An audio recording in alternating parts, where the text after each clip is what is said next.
I lick mics all the I time. used to have a pet snake. I put his whole head in my mouth. Actually?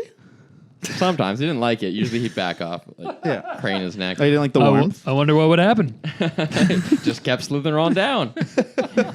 Come up my butt. I could just floss. We'll be closer than we've ever been. Okay. That was maybe funny enough to be included. Yeah. Okay, so we're talking about Dr. Sleep, a.k.a. The Shining 2, arguably. Yeah, sort of. Oh, boys. I got things to say. Oh, that's good, because that's what this is for. David, what do you give this movie out of 10? 4? 4.5? Oh! Yeah. Got him. Nice. This is great. This is great. I'm giving it a... What did I give Terminator? 6.5? I think I it's give it a 6. 5.5. Oh, 5.5, yeah. I'm going to give it a 6. I'm going to give it a 6. Yeah, I didn't even think about this until now. He's on the spot now. Yeah, I'd have to give it. I think I'm giving it a 4 as well. Like right on the dot. Yeah, buddy. We reached over and touched tips. You wouldn't have to do that if you guys had the shinin. The what? The shinin. So is that what everybody calls it, or is that just... Oh, The Shining. Have you seen The Simpsons? I didn't know. Grease me up, laddie. Oh, that was Scottish. It's a Treehouse of I'm Horror. not good at Scottish. Okay, It's a Treehouse of Horror it's still called The episode. Shining. No, The no, Shining. it's called The Shinin. No. It's called The Shinin. Ah, no, you're way off. No, The Shinin. All right. The Shining. Yeah. Okay, when this movie started, like the very first shots, they do the bum, bum, they do the track, right? yeah. I'm like, Oh my okay, gosh. sweet, that's awesome. But then they only rolled it for like the first bar of the song. Well, that's all that people recognize.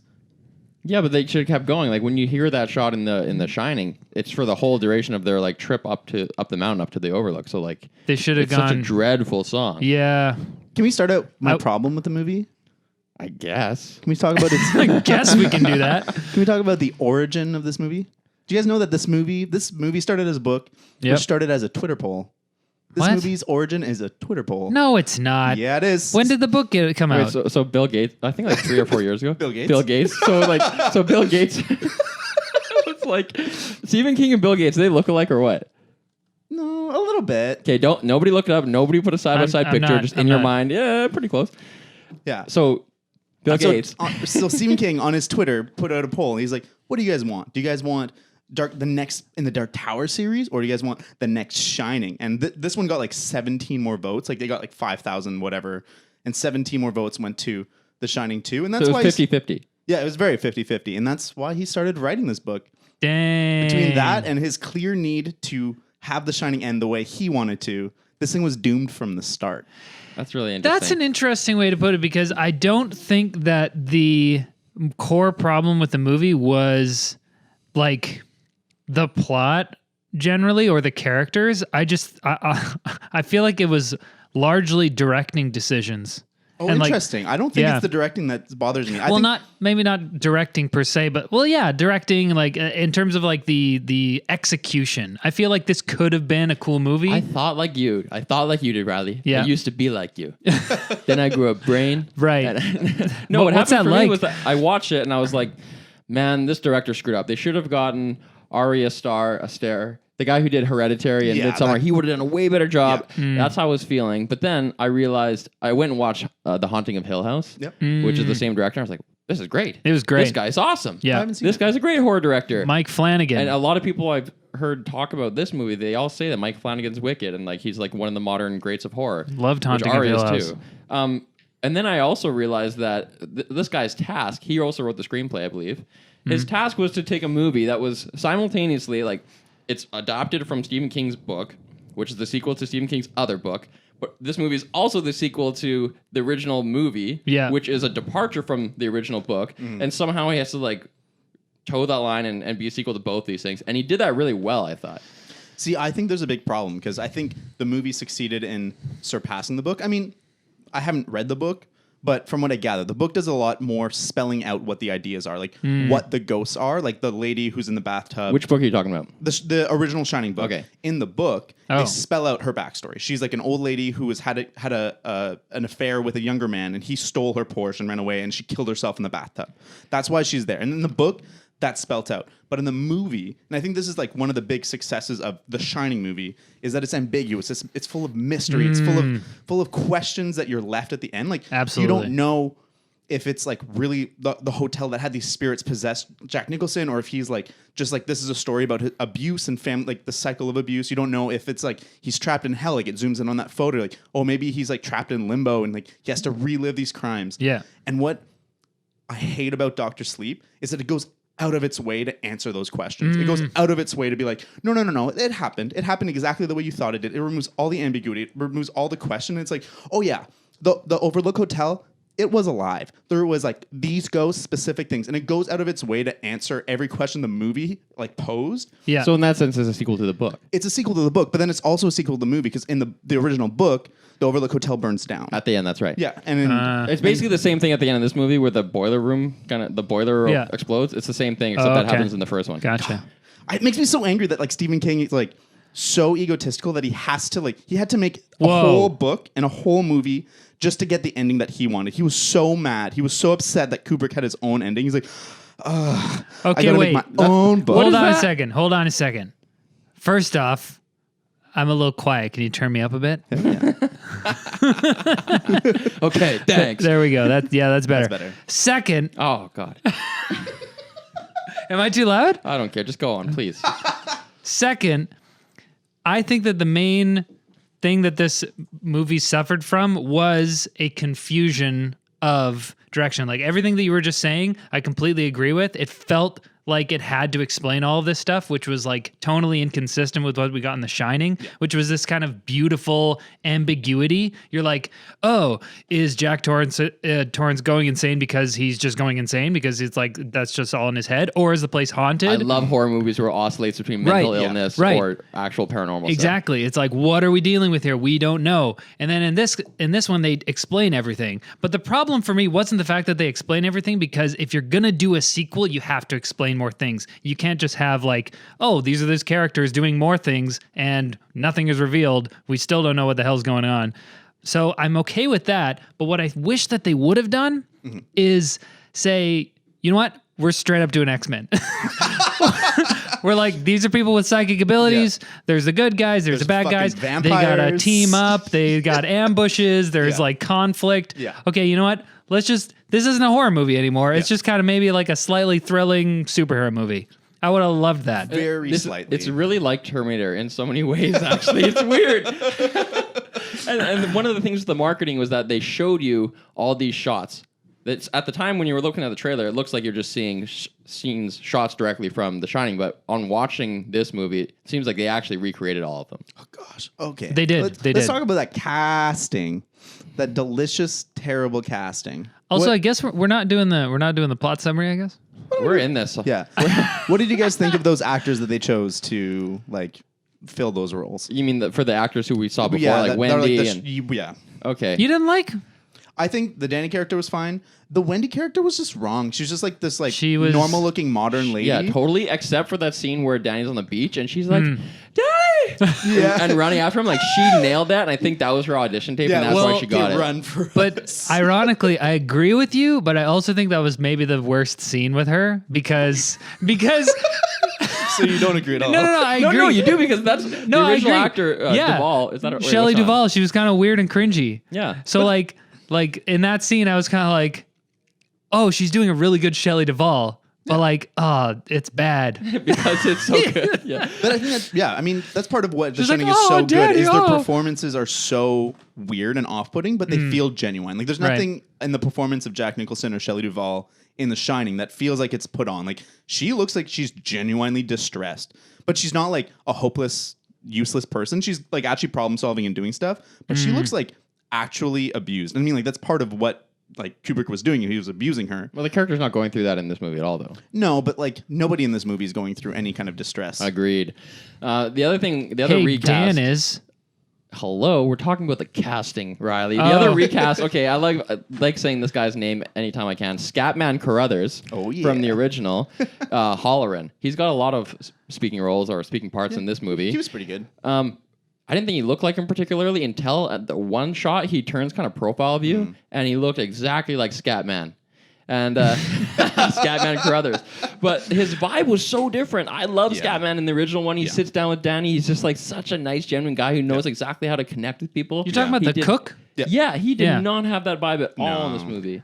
Really? I thought that guy, because having not seen The Shining in a little bit, I think I watched it maybe 4 or 5. I saw it like a long time ago, but then I rewatched it like 4 years ago or something. But like it seemed natural to me. Like I was like, oh, that's that character. I didn't even know that it was a different actor at first. His casting didn't bother me that much. I thought he was okay. He was okay. And like of the 4 recast roles, I thought maybe he was the best. Who's the fourth one? The worst? Who's the fourth of the that we're talking about here? We got Wendy. The kid.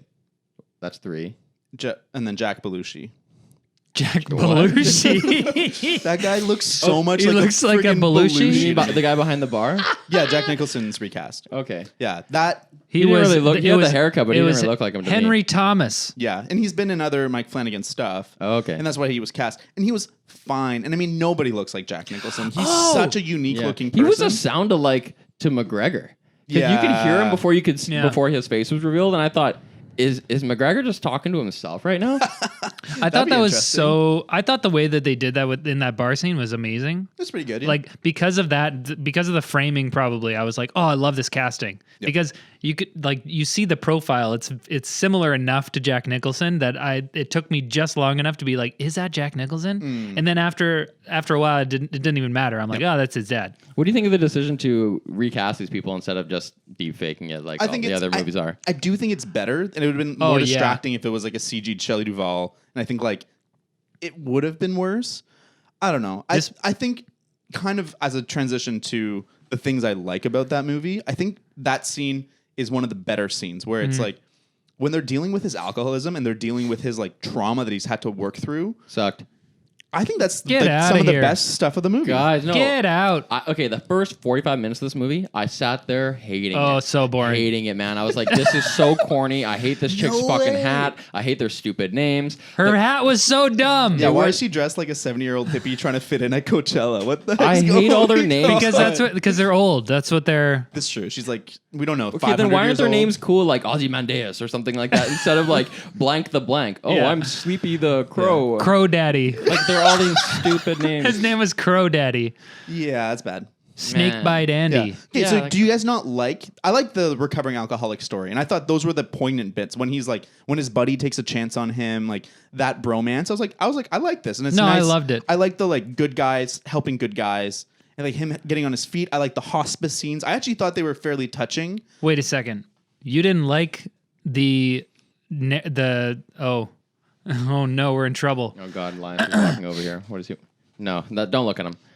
What are you asking me? I didn't like you didn't like the exploration of his alcoholism and that connection to his father? I'm not mad that it exists. I just didn't like how they did it and the pacing and stuff of the early movie. We're moving locations so much. We're going through time a bunch. I just didn't like the beginning. I didn't like when he was a kid and Halloran tells him how to put the ghost in a box, and then so he you didn't like that? No, I hated that. Let me finish. He's watching TV with his mom and he just goes, "It's time." Walks up to the bathroom and just like basically goes on the offensive to lock this ghost up. That's not realistic to me. So Yeah. He's stupid. terrified. Yeah. She should be haunting him again, and then he just like and he pulls it together and then he puts her in a box. Right. And then that's the other thing is that like, wait, why does he feel the need to suppress his psychic abilities by drinking himself into oblivion when he already learned how to deal with this shit? Like, no problem. He's like, oh, I can just put him in a box. Well, But he says that he drinks to get in touch with his dad. No, but that's like That I think was a part thing of at it. the end. I think it's just he's got so much trauma that it hasn't worked through that he became an alcoholic. That's totally fine. I think that's a pretty believable thing. Yeah, okay, I don't think the alcoholic stuff really bothers me. I totally agree, though, that bathroom scene and every single bathroom scene in the movie are so dumb. And like that idea of like, he's got to compartmentalize and put them in boxes. It doesn't at all connect to the idea of the alcoholism. Like he doesn't use that tool he's learned to deal with like the theme of like trauma and this. It's like, no, it's like it's just for ghosts. These There's a are boxes lot- for ghosts. There's a lot they could have done there to like tie them together. Yes. Because there was kind of like the metaphysical like explanations in terms of like the lore of how the world works and stuff. It's like, oh, there's these ghosts and you can put them in boxes in your mind. But it would be there's a lot they could have done to like connect that to his actual trauma and like dealing with the crap he dealt with. What do you think would have happened if he actually did trap Rose the hat in the box? She's a living. Yeah. What would have happened? Oh, like when that trap happens? Yeah. What the heck? Did she just drop dead? What happened? I thought that was so stupid. I'm like, this makes no sense. Like, he's trapped ghosts in here, spirits, sure, whatever. He's got this psychic power that he's uncovering and learning that.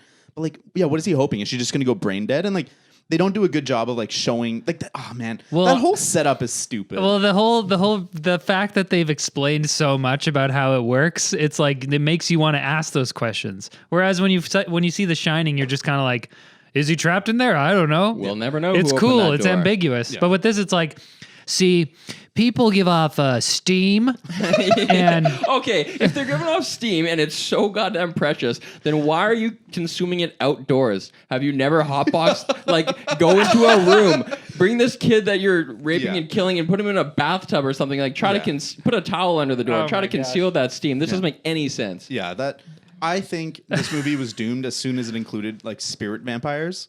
I think like Yeah. Okay, it's one thing to have spirit vampires. It's another thing for them to have like this technology. Like, okay, we have to do this thing. We've been doing it for years and years, but we also have these really cool space-age canisters. Like, right. Like, what the That hell? was so Who made weird. those? yeah, We it gotta- was so unnecessary. Yeah, who made those?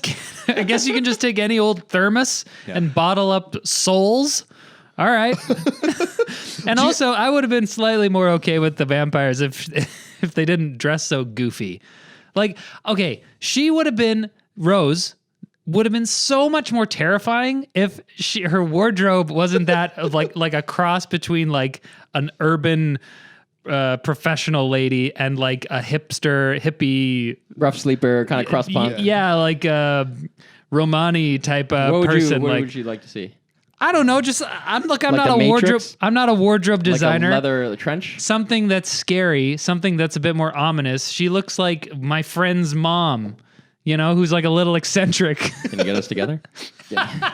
Okay, how many times in one movie can you get a character to say, hi there? She said hi there 3 times at least. I'm like, is this catchphrase in the book? Yeah, Because this is overdone. at It this was point. her was her key phrase for her fake Irish accent. Hi there. What like, was up with that accent? It was there and then it was gone and then it was there again and then it was gone. I don't know, man. Are you Irish or not, Rose? Do you guys like? Were you convinced by her performance otherwise, or do you think that should give it? She was okay. She was good.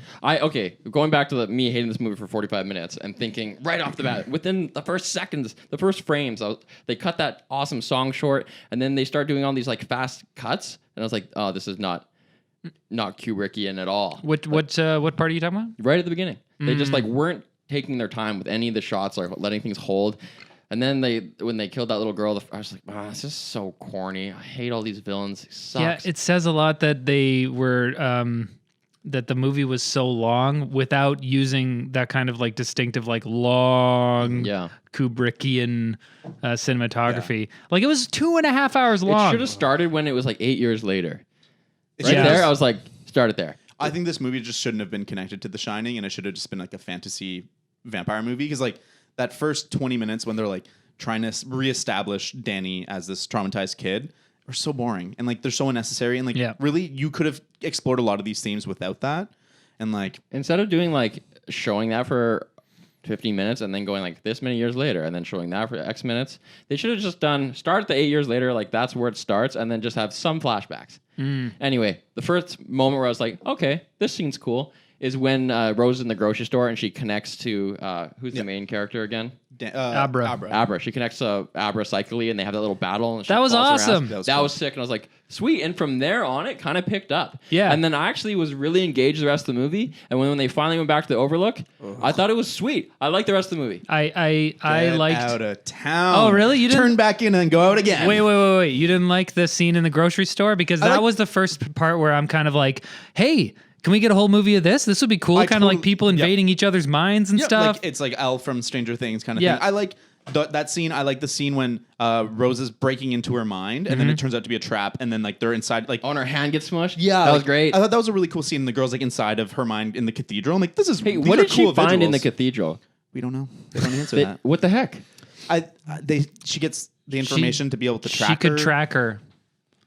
She got her scent. Okay, Okay, did you guys ever feel a sense of threat in this movie? Because I think they establish Abra as the most powerful Yeah. shiner.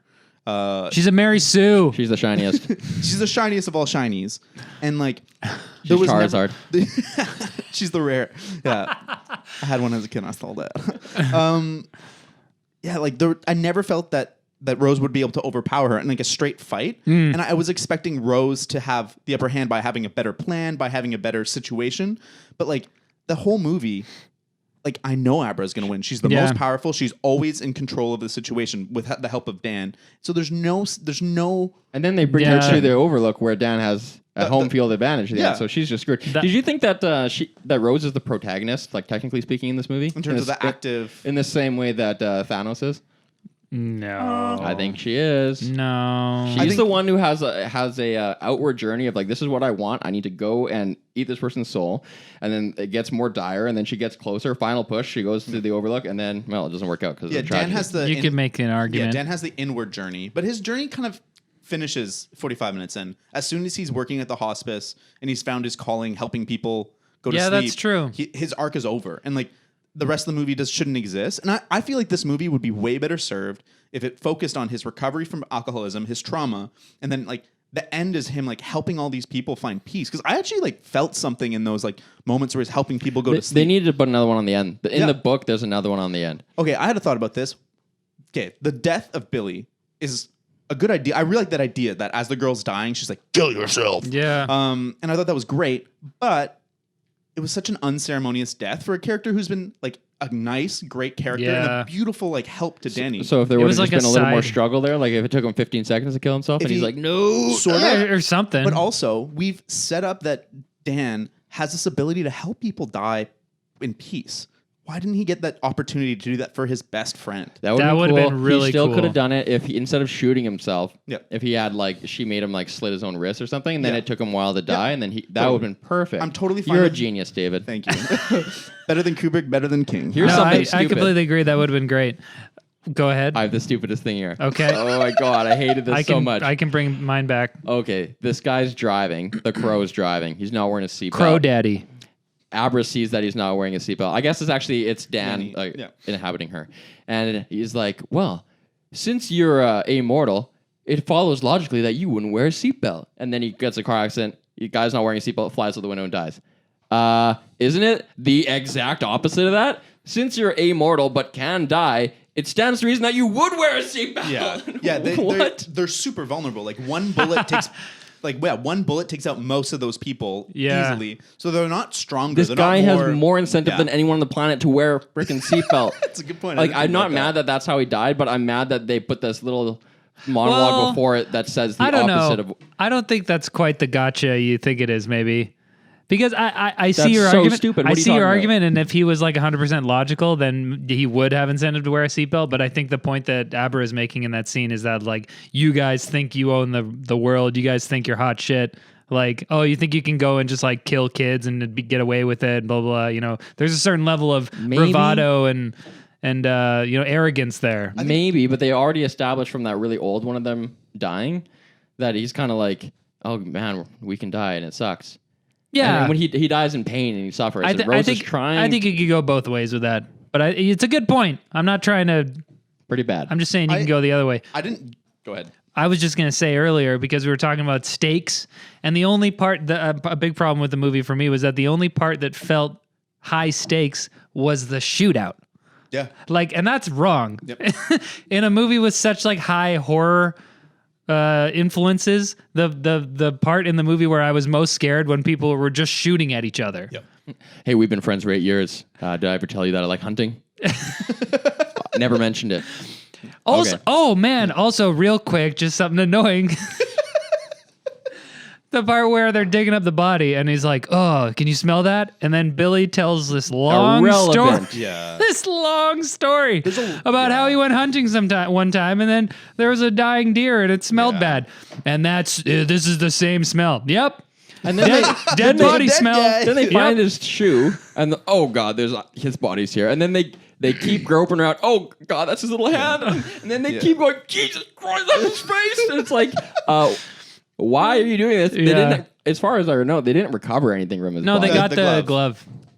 Was it buried? Yeah, They that was needed the whole to track. yeah. To track him. That was All the whole right. reason they needed the glove. Thank God. I want to talk about that torture death scene of a child. I think it was 100% unnecessary in a movie that is not a horror film, that is just a straight fantasy action film. It is super gratuitous, super like unsettling, and not like a good. You know what's Shining weird is way. I totally agree with you. I'm like never offended by like gore and horror or whatever, and that was happening, and I was just so on the nose. I was like, ew. And like Yeah. you could make it just as unsettling without doing it the way they did it. The way they did it just felt gross. It Yeah. didn't feel like scary. It didn't feel like It's a feeling I've never had before. I But was just like, this is And dumb. also the fact that they were like being kind of sexual about it. Like, yeah. I was just like, I feel uncomfortable. I was surprised they didn't break out into an orgy after. I thought that Right. was what it was leading Yeah, to. When blood they were like, orgy. yeah. they hadn't established at that point that the pain makes the steam better, had they? Or she says it. She She's says like, it there. Oh, I have to torture you because She says it right there. Yeah. Right? I think she says it like mid scene because at first I was like, why wouldn't they just kill this guy? Yeah. If you're gonna be sympathetic enemies or villains, and it's like, okay, they have to do these deeds, but fair enough, they're trying to live forever. Okay, but then That's fair. But wait a second, why are they like just making this kid suffer so much? And then she does give us the answer there. I love Yeah. that they figure out that he has the shining by how good he is at baseball. Oh, it's like he knows what the pitches are coming. It's such a stupid setup. Like, okay, sure, maybe they had the ability to like sense. Yeah, the they can shining kinda from it. sense. Yeah, but there's also other times in the movie when like they aren't able to do that. Like, it just seems really inconsistent with how the power is. Even though they spent the whole movie trying to build out the lore of what the shining is, and like, oh, we got different power levels, and we got like over 9,000 girl over here, and we got trackers, and we got spotters, and we got Tracker whatever. spotters, doohickeys, Yeah, and like bingle so hoppers. Nobody. I repeat, nobody wanted that clarification from The Yeah. Shining. Nobody watched The Shining and was like, I wonder what powers Danny has. And so this is honestly my biggest problem with the movie is, and it doesn't seem like that, like it would be that big of a problem, but like my biggest problem with the movie is that it does that stuff with the lore and the explaining everything, and then the soundtrack.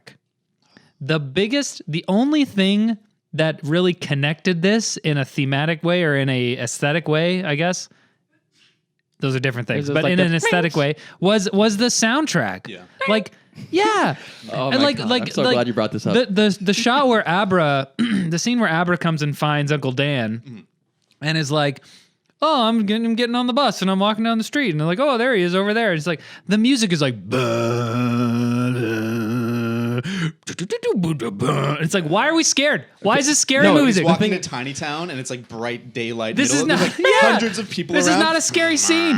This is a happy that's fine, scene. though, because I understand why they did it. They did it because that's what happens in the original movie. I In know. the ambiguous, weird movie where like mundane things are still creepy and they're putting this music on and you're just, oh, it's so creepy the whole time. Yeah. But that makes sense because they are literally inside of the horror. Yeah. The house is what's haunted. Yes. They are in the Overlook and it's just they're surrounded by hell. Yeah. In this, you're just in some random small town, and which, by the way, is one of 12 cities we've been in by this point in the movie. It's like, who cares? Yep. Yeah, so I had a problem with the way that the movie deals with these separate ghosts and the Overlook. Because, like, in the book, the Overlook is a character. It's like they're stuck in The Shining. It's alive, and, like, that's part of the interaction. And it's like a part of spatial the- nexus for these Yes, demons. Totally.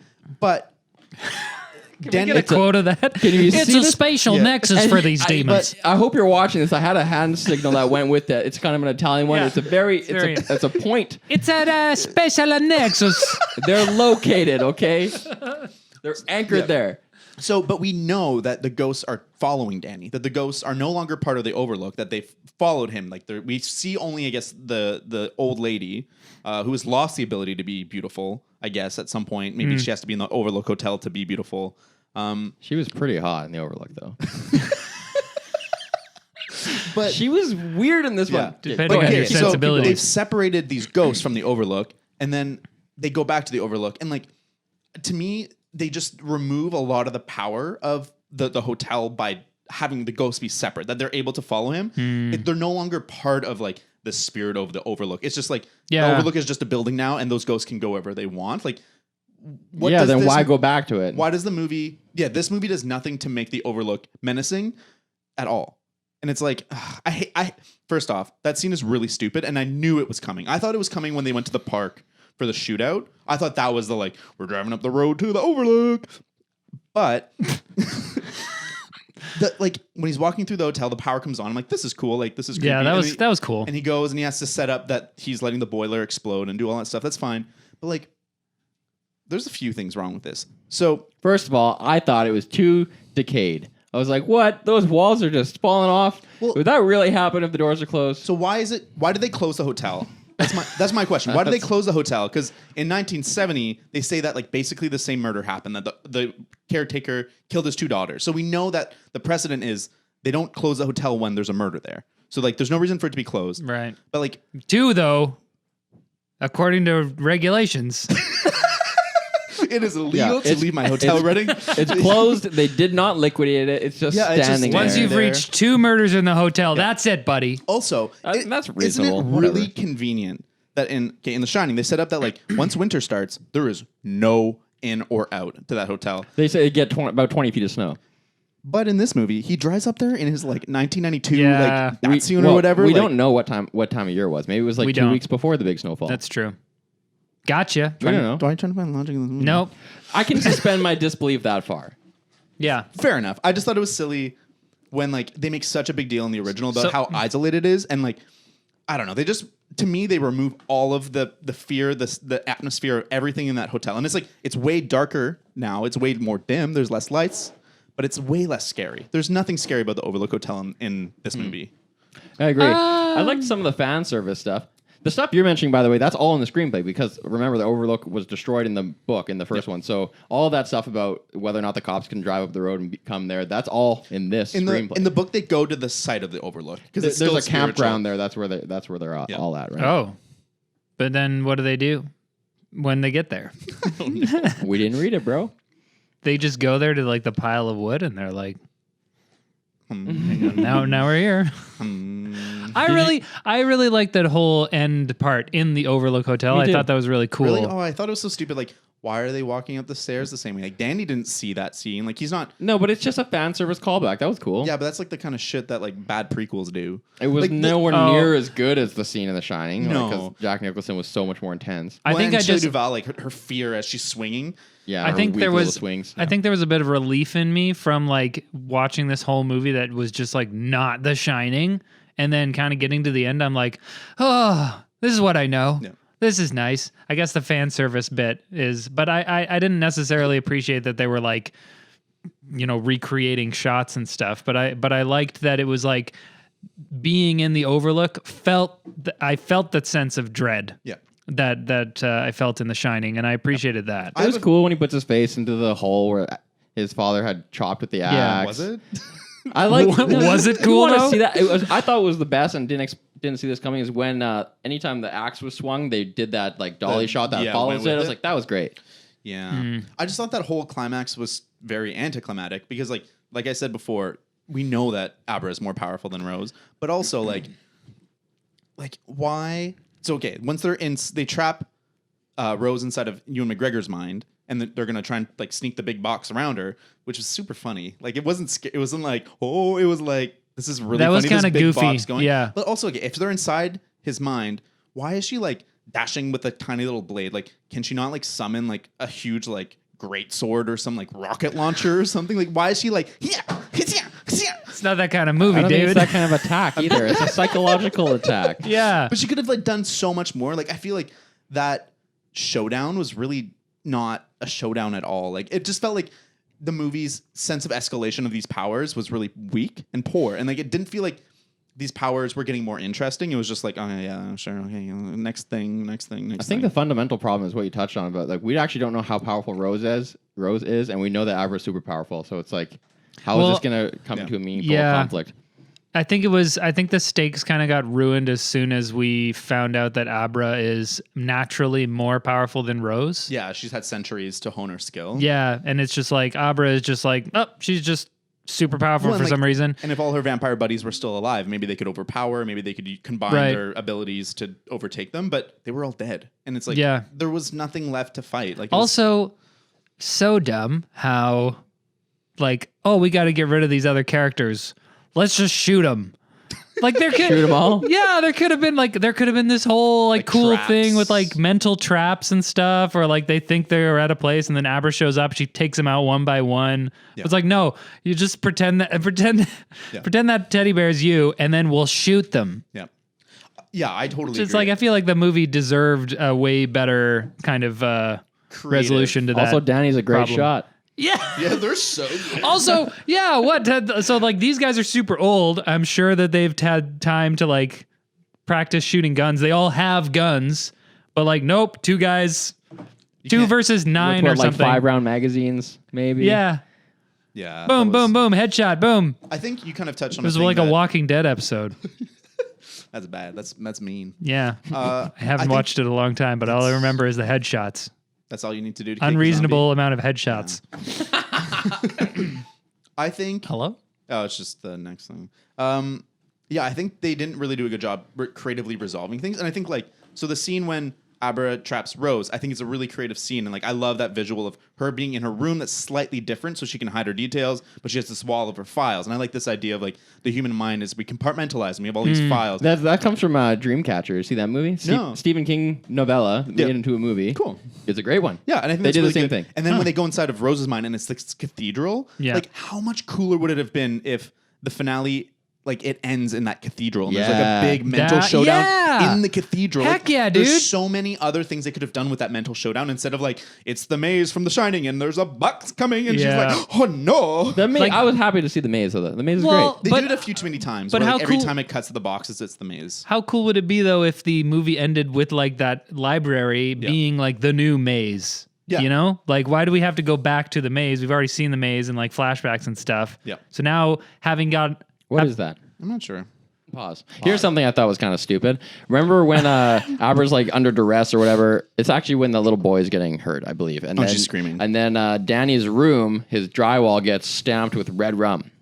Boom. yes. Stupid. That Wow. was pure fan service. Yeah, that doesn't really Well, make no, any it gets stamped with sense. murder and he sees it in the mirror and it reminds him But of it's not quite that. It's like No, it's 'cause- murder with the backwards R. The Yeah, exact there's a same way backwards that it was- R.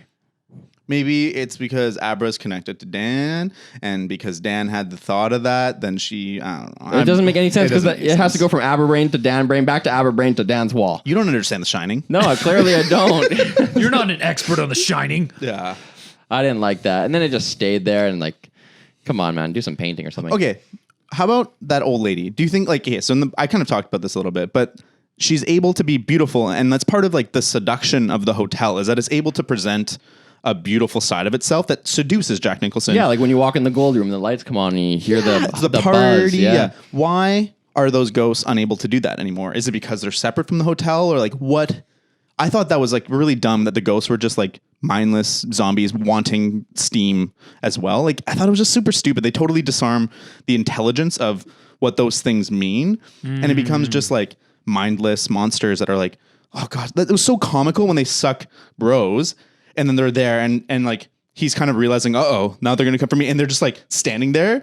I thought it was gonna have. It should have had like a cartoon sound effect when they were standing there, like What? A slide What do you whistle? mean? yeah. It should have had that? I laughed so hard at that scene when like they just appear standing. Like it's supposed to be scary, but it is not Oh, scary. that movie's not scary at all. No. That movie is not scary. I'm not. Dr. Sleep. Dr. Sleep is not scary. And that's the main problem with it. It is not It's scary. a sequel to a scary movie that is not scary, but they tried to make it scary with the soundtrack. And I've already talked But about why that. did that happen though? Because like Flanagan's good. Like Hill House Yep. is scary, No.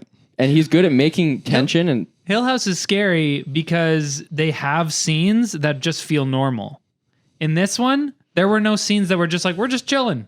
there was always this kind of like undercurrent and like, I think evidenced by the soundtrack of like just kind of unease and be like, Well, by that logic, The Shining that has no real normal scenes. It starts pretty normal, like when but doctor's over and like inspecting Danny, and but it's it like, works with The Shining because you're supposed to feel uneasy the entire time. There's never supposed to be a moment of like, everything's fine.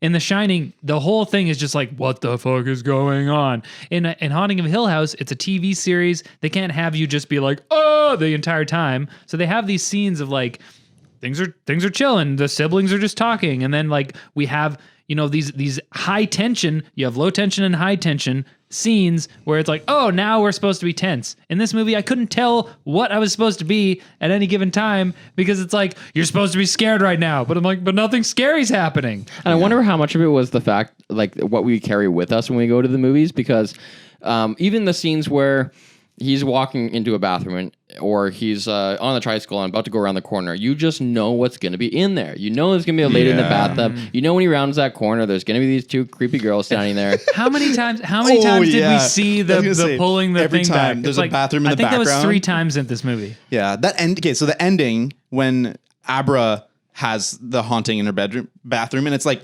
it's supposed to be this moment of like, finally, she's got the tools she needs to face the ghost. But it's like, no, she always had those tools. She's the most powerful one. Like, there's no, like, Did Also, she grow at all? no. She like, No, she started super powerful and ended super powerful. Dan didn't really grow past minute 45. The evil people didn't grow at all. Speaking of that 15-year girl, what's her name? Anna Hold on, I got it up here. Snakebite Andy. Snake Bite Andy. Emily Allen Lind. I love that setup. I thought from her being like scouted to her being like initiated, I actually was like, this is cool. And like, she's a good person, misguided in her attempts to make the world a better place. Yeah. Like, we don't really know. Maybe she was abused as a kid. Maybe like something happened. But like the fact that she's using her power to find these predators, mark them, not kill them, not torture them, just mark them and like have them have to be like come to face with what they've done. I'm like, she's a good person. And I like this idea of like these evil people corrupting her, but then they just abandon that storyline Yeah. and she's just pure evil the rest of the movie. I thought that was really cool at that, and I recognized that it was necessary in the story because later on I'm kind of like, oh wait, what? Why do we care about this character? What? Yeah. But I understand that like, okay, we had to show what happens when they like turn somebody and how these people got to where they are. But I completely agree. It was a wasted opportunity with the character where we could have seen some more like that's moral the type of character ambiguity that you would expect to turn on her compadres at Right. some point, And you know, and suddenly she's on Danny's side. And Yeah. I don't hate the idea of a good person being turned evil. Like, I think that's like, you can do that, but they just didn't invest into that storyline. It was as soon as she's been turned, like, that's it. And it's like, and then it hints at the idea that once you've become a vampire, there is no morality Right. anymore. And then it becomes really uninteresting. they're, like, dead. If all the vampires are just pure evil, what's the interest in that? They're not particularly powerful. They're mean. They kill a kid, but they're not scary. Like, we know that the good guys have a tool that's more powerful than them. So there's no tension. There's no interest. There's no like moral ambiguity or like questions we're asking of like, what's good, what's evil. It's just pure good and evil, but evil sucks. It's like Andy. It's like Andy was a character in the book that they just had to include, but then they just totally lopped her off. Yeah. Like, Yeah. Which again neutered her. is so frustrating to me in a movie that's 2.5 hours long. Like, What should they have cut? How do they bring this movie to 2 hours? Because I think it was a movie that it was 2.5 hours and I felt the 2.5 hours, but it didn't like bore me to death. It was kind of moving, but what is the 30 minutes they should have cut? first thing they cut, Billy's story about the deer. Gone. Gone. Second thing they cut, we'll just make that whole scene shorter. Yeah. Third thing they cut, the Andy story down. Cut the Snakebite Andy story. Cut the first 45 minutes of frickin' Danny As a kid or yeah, as a drunk? As a kid. As a kid and a drunk. Both of those could have just been flashbacks. I like the drunk bit because Yeah, we need to just- see him as a drunk. That's part of his character. Flashbacks, man. Flashbacks. Flashbacks aren't okay. always He the can solution, still, though. I'm saying oscillate We could do some every single flashback, episode of this but podcast. just He there. can still oscillate between who he wants to be and who he is. Like, he's in recovery. He can still see a drink sometimes and go, and then boom, we get a flashback to when he's an addict. And then I think you're right. It would have been way more interesting if we started out with him being in AA and kind of having had that whole episode and then like struggling with it still. Because as it is, we see him at his worst and then he gets better, and then he's better for the rest of the movie. Yeah, like it David would be said. so Yeah. cool to have him be better but still struggling. Yeah. And then at the end he gets that resolution. I totally agree that his arc is mandangled and it's terrible, but I don't think that, dangled. Is that a word? no. It is now, but I like it. A man being dangled. It's like it's fandangled and manhandled. Yeah. It's awesome. Yeah, brilliant. But I don't think the solution is to cut where he was, because I think that actually adds a lot to the emotion of him arriving as like a healthier human. At like those moments when he's like, oh, he's actually doing better. I was like, yeah, Dan, you get it. You go, Dan. Yeah. And like when he's at the I'll hospice. sponsor you. Yeah, I felt it. And like, yeah, like I love Billy. He was great. He's my favorite character. He's not that well developed. What do you think but of that? The whole thing with him taking money from that single mom, and then he has that like flashback of it later. Dude, did that try to imply that he like? Yeah, I guess they died. I don't know what he was trying to say there. I think it's saying that she and the baby died, or maybe he was just having a dream. I think it it's could be just his guilt. interpreted that way, but yeah, I think it's just guilt. I think it's this guilt about maybe she did die and then the baby would have died too. But I don't think it's clear that he's dead. And I think it does. The movie does a few ambiguous things, like is Doc Halloran, is he actually dead, or is he like just a Force ghost? Like a Force He's ghost. Obi-Wan. Yeah, Yeah. Dude, And there's that's so what they much all- Force stuff Force in this. ghosts. It's like Yeah. Abra, Yeah. like basically senses a disturbance in the Force. Yeah. Right. That's how this whole Oh, thing kicks man. off. Ugh. And also, that's another thing, though. It's like, okay, wait, is Abra only that powerful now that she can sense them killing? Or the idea is that, because like, why hasn't she sensed them killing people before? I guess the idea is that like now she's more, or they haven't killed in a while.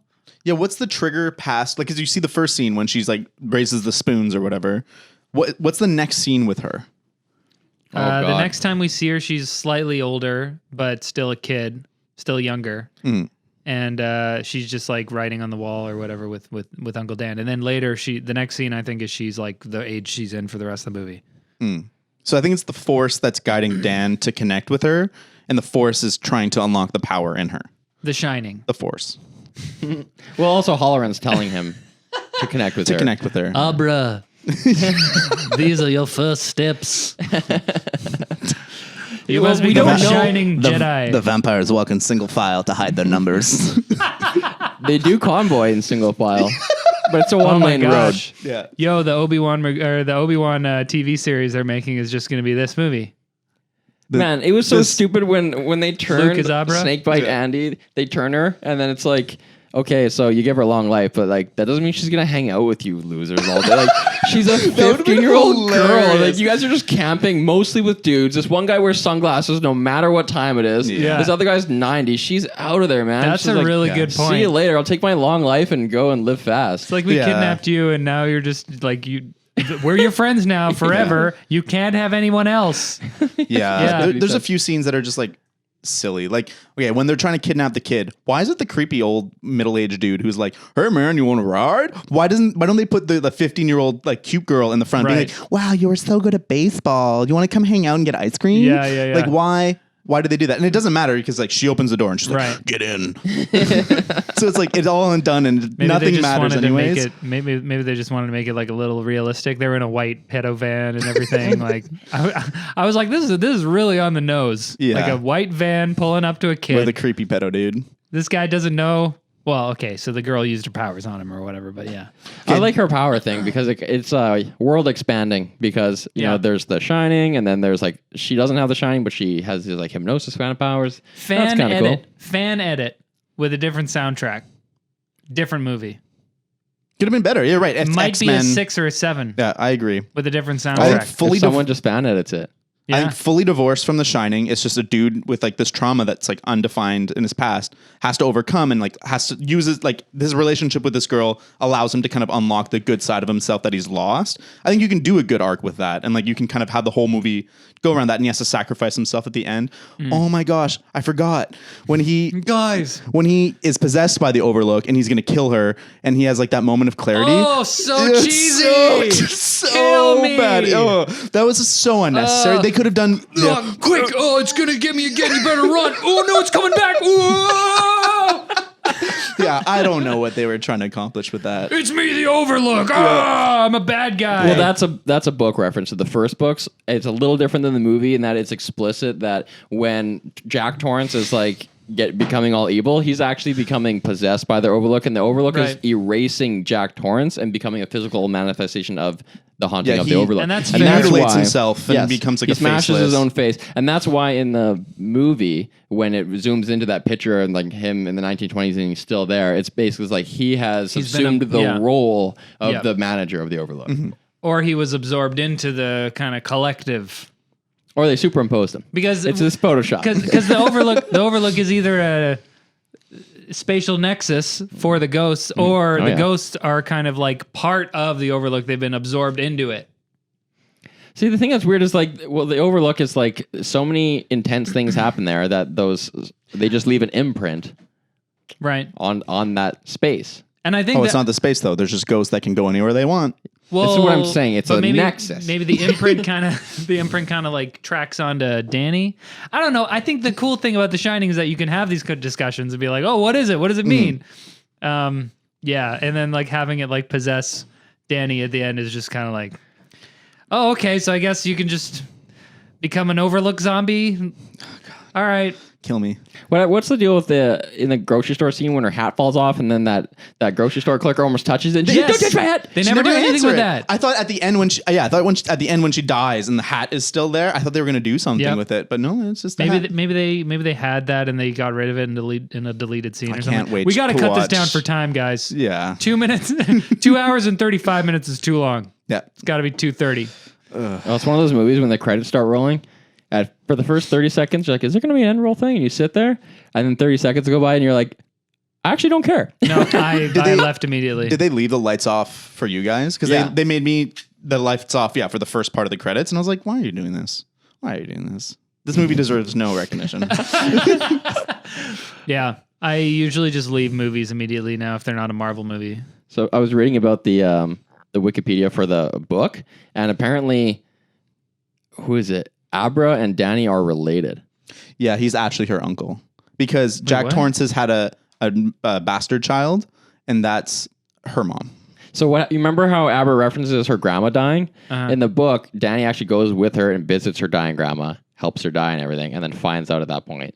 That's a weird thing to cut because that would have been Yeah. a great way to get them connected. And like they're at the funeral, Maybe that's there's that the whatever. reason why they connected, like mentally. I think that would have been great. And like the sadness and like the sadness around death would have been great for the theme of the movie of like this guy whose like ability is to help people move on. And now he's got to find this new young person who's like entering life. And like you could have done something really strong thematically. And this movie's So unable. many- He also could to have helped stick to an her. idea. Could have helped Abra cope with her dad just dying. Yep. Oh my gosh, yeah, that's like. I mean, they address it a little bit, but like, also that was just like, I was just like, oh, that's unnecessary. Yeah. It's like Terminator, and it's like she needed to have some motivation, I guess.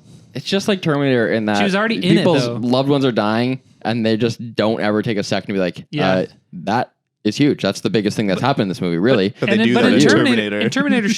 she almost needed that motivation to be like, yo, this is real. Yeah. You need to do this. You're the important person. And in this one, it's like Abra was already in it. Like she was like, she was the one pushing it forward. She didn't need her dad to die to give her motivation to like kill them. No. Anyways, so many missed opportunities. And instead we got a stupid, cheesy shootout and A bunch of vampires. a hat-based wardrobe that didn't make any sense Hat-based warfare. and looked dumb. Dude, how cool. I don't know. It just, so many of the cool like visual moments were just undercut for me because of Rose's stupid hat. Like, it's not cool. It's not cute. Hi there. All right. The best scene in the let's whole end movie. this. Best scene in the whole movie. I just gotta say that is the Big Lebowski flying through the sky scene when she's like Worst. and See, like I feel like that whole scene with her entering the mine is Yeah. cool, but that it was undercut by that because I was just like, this is cheesy. it's just the Big Lebowski when he's like flying through the pins and I Yeah, don't know. it seemed like a It's- student film way to Yeah. depict somebody like Also, mentally traveling. yeah. I don't know. It was just like dumb. It's a bad movie. Nobody should watch it. Very corny villains. After right. watching this movie, how would you rate your terror of a sequel existing? They're not doing it. Oh, They guys. can't. This is a big bomb. If you want to go see The this Shining- movie, just go home and watch Haunting of Hill House and the actual first Shining. Watch those Yes. over a weekend. Shining better time. 3, The Haunting of Hill House 2, same thing. Oh, God. Overlooks on a hill, a really big one. Oh. And it's haunted. The haunting Thanks for of listening, Overlooking guys. House. You should, not that this even exists, but if you like the show, you should rate it on whatever thing you're using. We're not sure where it's going to be yet. We don't even know what it's called at this Leave point. comments, though. By the time you listen to it, it might have a name. Hey, why don't you comment with a name that we should name it? Oh, yeah. What do you think? Wait, we're not going with the one we went with? The movie Nope. Incredible? Just don't don't even say it. say anything at this point. It's Voldemort. All it right. summons it. All right. See See you you next later. time. Love All you. right.